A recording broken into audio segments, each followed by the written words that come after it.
Hello guys, yung kaibigan, eto, mayroon akong avocado. Ito.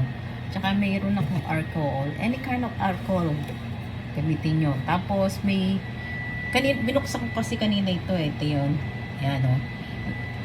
Tapos yung buto kinuha ko, nilagay ko dito. Ayan. Alisin ko ito. Ayan mga guys. Tapos ito, may nilagay ako ng konting alcohol para i-blender ko.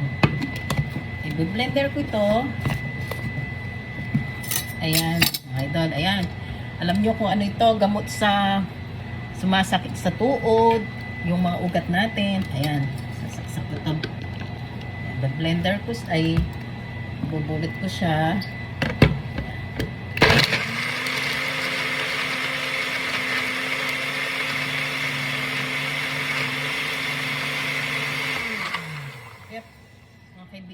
Mga idol, ito kaya inano ko ito, blender ko.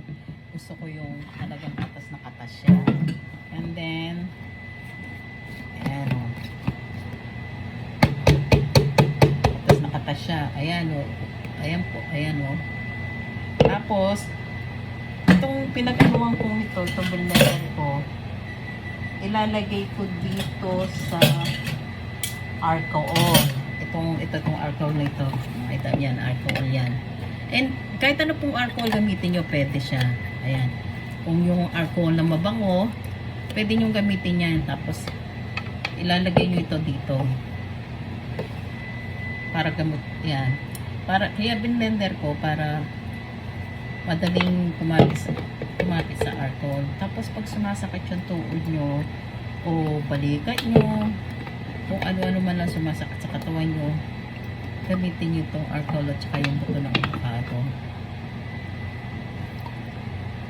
Wala naman pong mawawala kung itatry nyo. Ayan. Ako ginagamit ko, naniniwala naman ako na mabisang gamot sa tuod ko kasi masakit. Kasi nung nasa Pilipinas ako, may nag-adro sa akin yung sister-in-law ko, sabi niya, tay, gamitin mo yung avocado saka ano. Nung nasa Pilipinas ako, hindi ko, ginagamit ko ito, hindi ako masyadong sumasakit ang tuhod ko.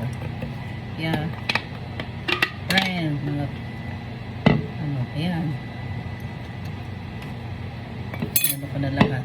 Ayan po siya. Tapos babanglawan ko siya kasi may natira pa, sayang.